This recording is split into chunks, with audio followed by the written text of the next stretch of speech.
السلام علیکم ورحمۃ اللہ وبرکاتہ۔ بے وقوف گدھا جب تک چپ رہا اس کا بھرم قائم تھا۔ جیسے ہی وہ بولا فوراً پکڑا گیا۔ آمینہ ظفر، کراچی۔ ایک دن ایک گدھا راستے میں چلا جا رہا تھا کہ اسے ایک کپڑے کا تھیلا نظر آیا۔ اس نے جب یہ تھیلا کھولا تو حیران رہ گیا۔ اس میں شیر کی کھال رکھی ہوئی تھی۔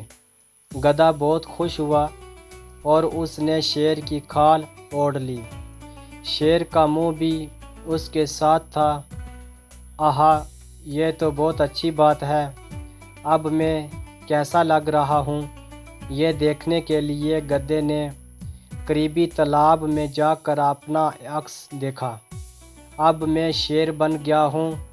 اب میں ان سب کو مزہ چکھاؤں گا جو میرا مذاق اڑاتے تھے۔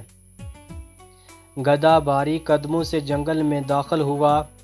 پہلا جانور جس نے شیر یعنی گدھے کو دیکھا وہ تھا ہرن۔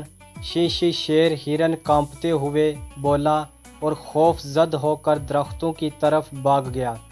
کتنا مزہ آیا! گدھے نے اپنی کامیابی پر خوش ہو کر کہا۔ اتنے میں دیکھا کہ بھی لومڑی آ رہی ہے۔ شیر صاحب، آپ تو بہت معزز، بڑے مرتبے والے اور اچھے جانور ہیں، آپ مجھے نہ کھائیں۔ لومڑی گدھے کے قدموں میں گر کر اس سے زندگی کی بھیک مانگنے لگی۔ گدھے نے اسے لات مار کر بھگا دیا۔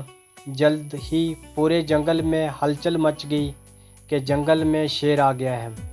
بندر خوف زد ہو کر ایک درخت سے دوسرے درخت پر دوڑنے لگے۔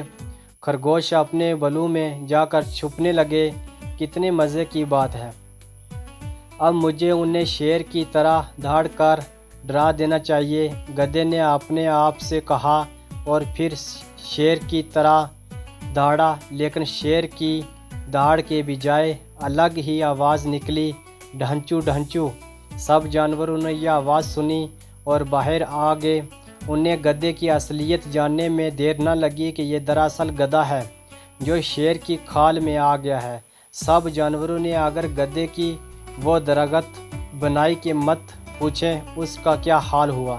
اس کے بعد گدھے نے توبہ کر لی کہ اب جنگل کے جانوروں کو تنگ نہیں کرے گا۔